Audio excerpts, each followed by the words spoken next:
Keep watching to see how we build it and pour it.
Oh, beautiful!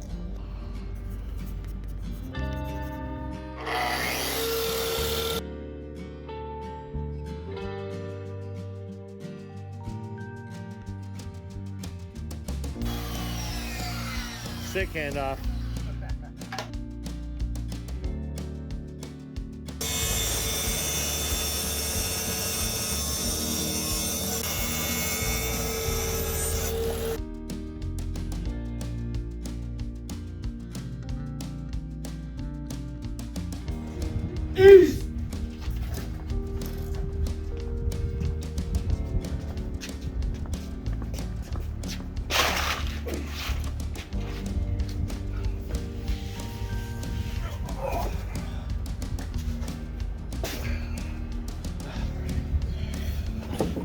So good.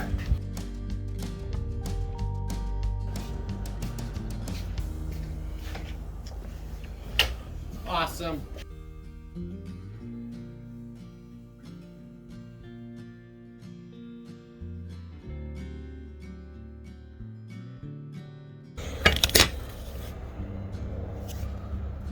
So we're taking it from the start point to that first biscuit.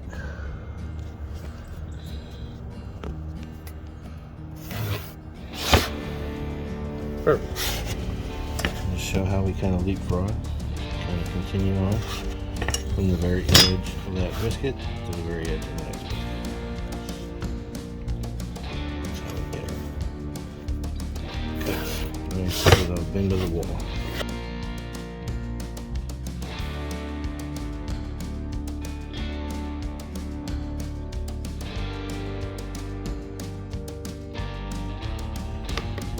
Perfect.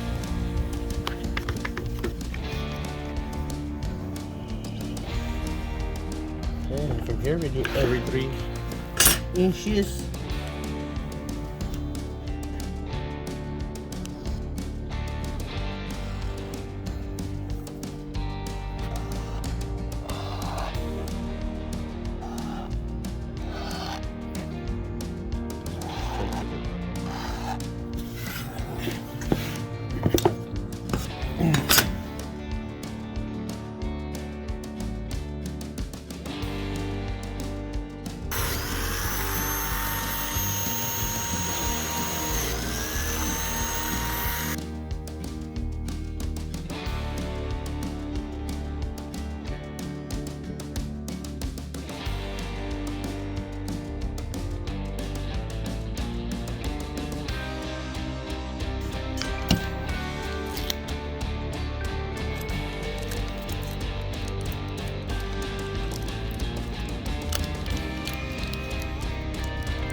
Just like so.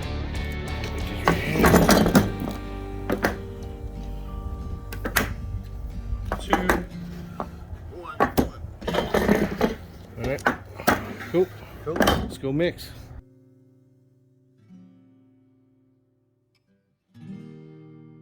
Set a timer for 2 minutes. 2 minutes, starting now.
Alright, we're validating the template after the seam.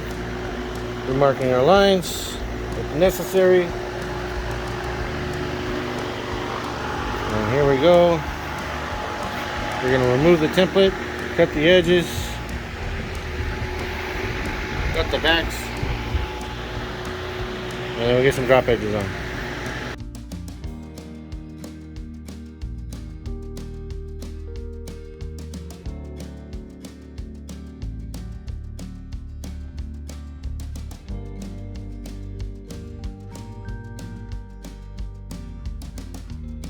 I'm going to take this. Got that little chunk stick in there. That's okay. Not a problem. Just line it up with this. My straight edge router.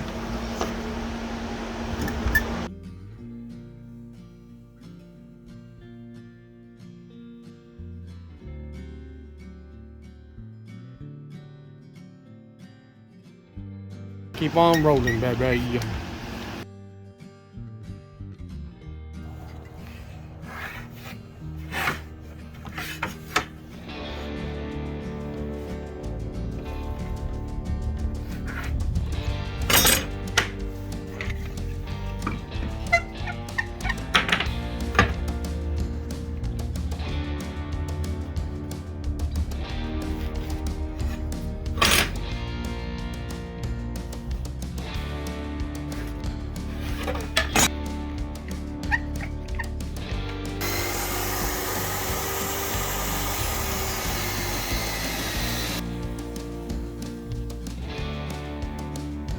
And we're freaking rolling. Oh. Yeah, we're rolling. And we're live. We're live. And we're stupid.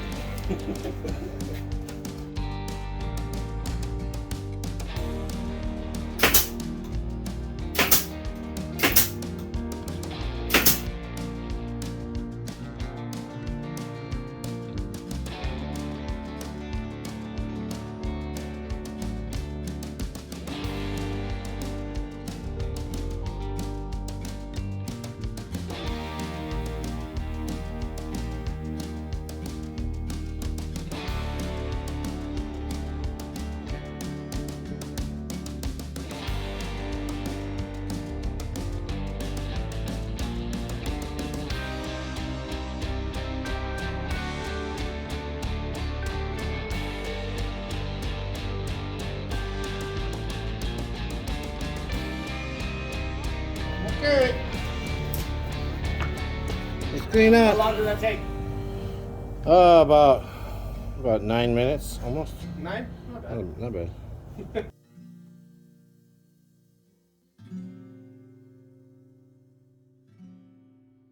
Time!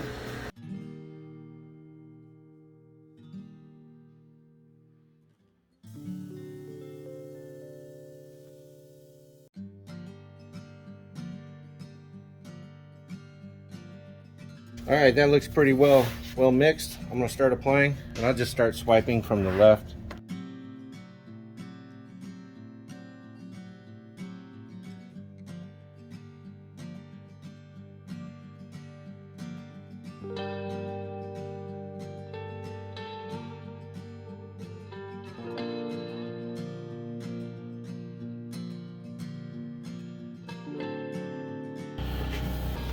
We're gonna do 5 ounces of fiberglass resin for 5, and it's 10 drops of hardener for every ounce. So for 5 ounces, it'll be 50 drops.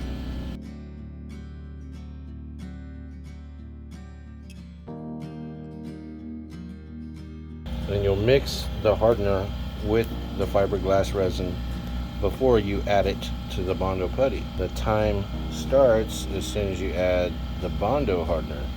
That's when it's going to start solidifying. Fiberglass resin usually takes about 20 minutes to set up. Mix this well, about 30 seconds.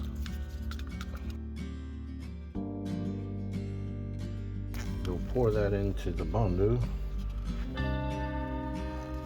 Now you're going to mix that thoroughly until it's a uniform color and consistency. It'll be about the consistency of, let's say, wet peanut butter. 30 to 45 seconds to mix thoroughly, scraping the sides and the bottom. And we'll show you how it drizzles off to where you can kind of understand the idea that it's going to have to be at like a wet peanut butter consistency. If you've ever microwaved or heated up peanut butter in a pot, that's what I'm talking about. We all heat peanut butter up. There's some bakers out there that will do that. Alright, well, look at the sides of the cup. See the drizzle? That's like a wet peanut butter. Okay. And now we'll add the Bondo hardener. I probably say like count to 2 1,000ths when you're squeezing it. 1 1,000, 2 1,000. There. Okay. And now he'll mix in the hardener until it's a complete uniform color. It's going to take on the shade of blue.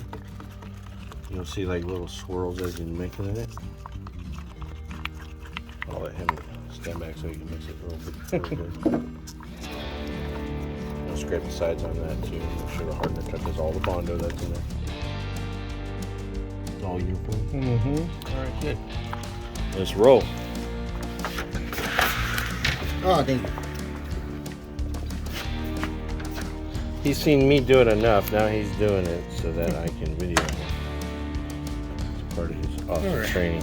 Alright, so he'll start from one end and drag it to the other. Go ahead. He'll probably do like 1.5 to 2 inch bead going forward.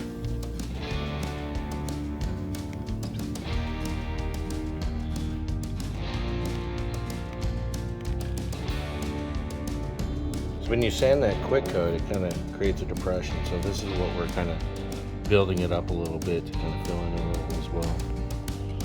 Okay. Excellent. So I'll take a large spreader. I've used this before. I just sand it down. Just drag it lightly. Just kind of spread it out. Get some more coverage out of it. Just going to bring it to the sides a little.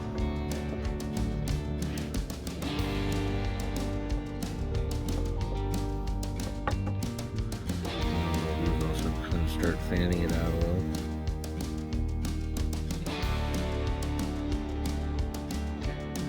Just kind of feathering it so it's easier to sand. I'm not going from a real defined step up on the transition. It's just a nice even transition. So when I see it start to coagulate, I know it's not really going to drip off the sides a lot. And if I do, I just take the spreader, just kind of cut it.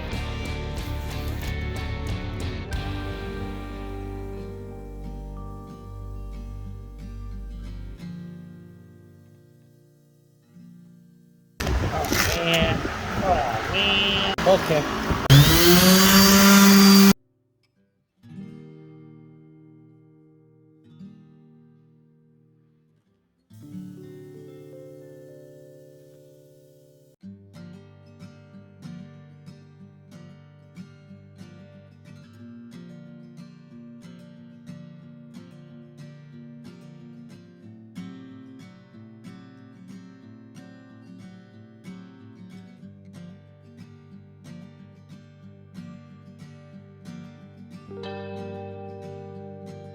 touch up this spot right here. Oh, okay.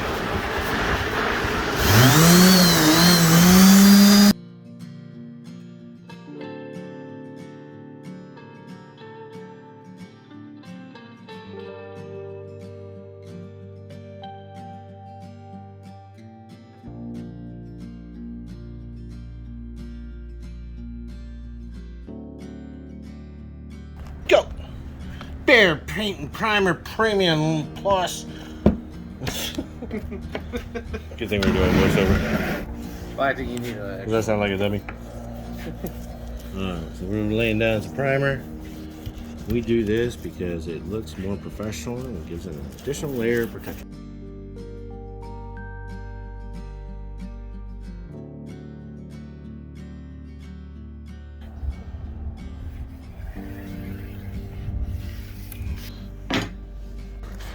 So I have here the template for this sink, and I have my speed square, and right here I made some little marks here. Okay, right here's an 1.5 inch mark. This is my overhang. Okay, and then from here I gotta account for the thickness of the cabinet face, and that's typically about 3/4 of an inch. So right here, this is my cab. Okay, and then I like to give myself an extra 1/2 inch of wiggle room, okay, for shifting around. But this is, we're doing a top mount template here, so this is what we're gonna set our lines on. I'm just gonna mark a few registration marks because I'm gonna use a yardstick. Just make some straight lines here. And I have plenty of clearance in the back for the faucet because the flange with the faucet holes are already on the sink on this one. So I have plenty of clearance for the back side here. Then I mark this side. Okay. So now what I can do is I can remove the template. And you can kind of see with what I'm working here. I have my boundaries. Alright, I got my center line already. And now I'll take my yardstick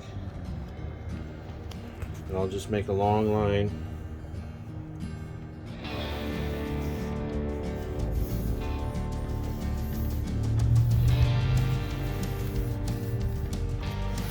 And then same to this side.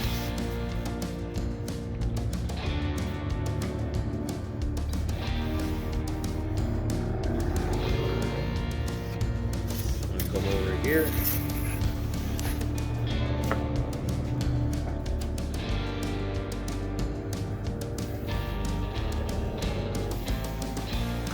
So now I have my form for the sink template. And what I do at this point is I get my jigsaw ready, and we'll do some 3/8 holes so that I have start and stop points. And we're just gonna kind of cut this out. And it's a top mounted sink, so I don't have to put any special emphasis on routering the inside edge all perfect and everything. Just gonna do a straight cut, router it kind of rudimentary. I'm gonna use an inside jig with a small tight radius on it. I'm gonna try to make it look somewhat presentable because that's just how I do things. But for the most part, this doesn't have to be as detailed and good looking as an undermount type of sink opening. And we're off.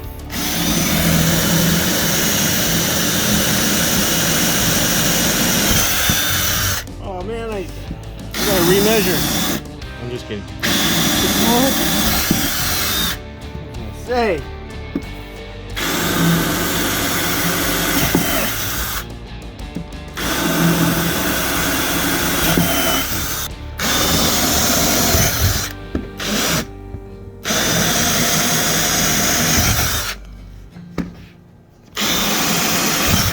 I like to keep them at least a 1/4 inch away from the line.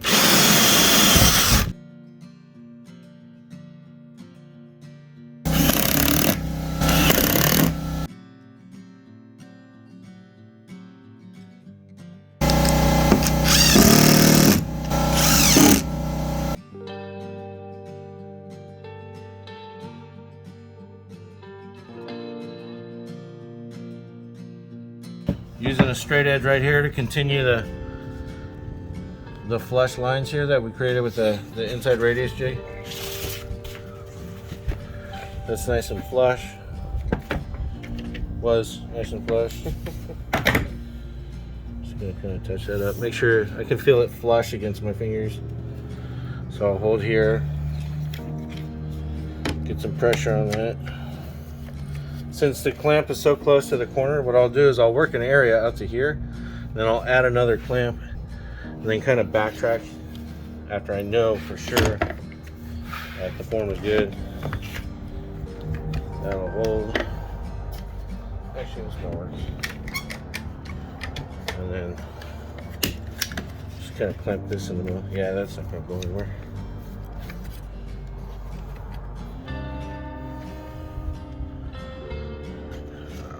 So, there we go.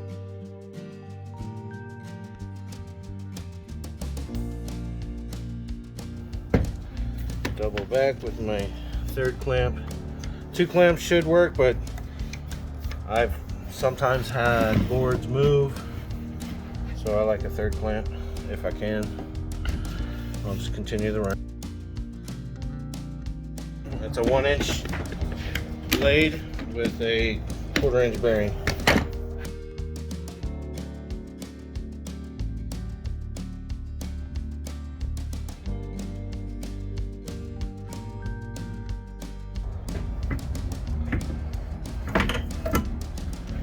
So this is what the sink's gonna look like. It's gonna be a great fit. Awesome.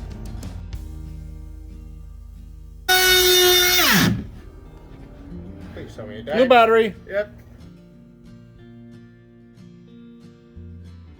I'm round over our 1/4-inch rounder. Swiping down, keeping contact with the sander onto the drop edge where the Bondo is, so it can just feather in that profile. And we'll do this to the entire run of all the drop edges. All right, we got this flipped. Jeremy's gonna hit this with the 1/8 on the bottom so that we have good epoxy flow on the bottom. Go ahead. All right, so what we're gonna do, we gotta reinforce this piece. You see how big it is? It's really heavy. It's a very weak point. So what I do with that is I offset some plywood strips about 3 inches off the side. That way I have good epoxy flow underneath and it's not impeding anything like that. So here's another set right here. It's gonna be kind of pretty much lined up with the other piece. Let's see. Do about 3 inches there. Yep. And then what I have here is, I didn't have one big piece. I don't have time to cut it, but I have 2 equal cut pieces just like that. We're gonna screw those in. That way we can create some rigidity in the midsection. And Jeremy's gonna put like, let's see, he'll do on inch from the edges and corners, and then straight down the middle, we'll do 1, 2. So 6 screws total.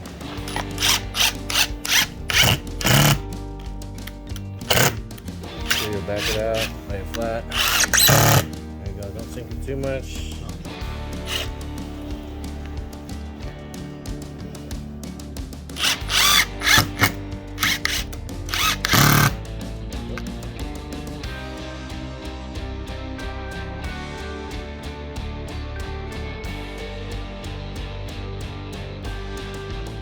That's going to be centered on the outside.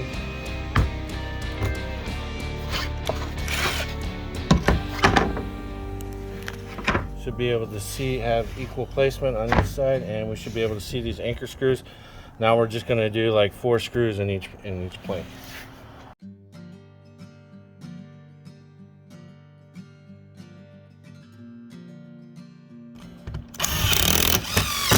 Perfect. This thing is strong as if it never had anything cut out, if not stronger.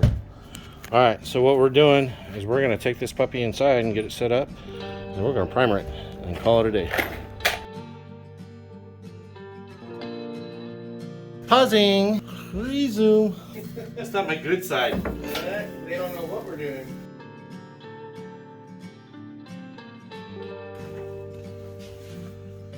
Oh, you're so smart.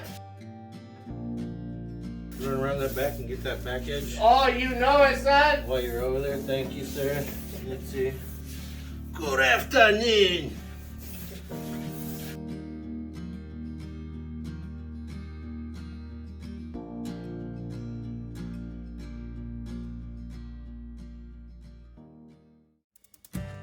pre-fogged the counter with the colors that I'm going to be using, especially the edges.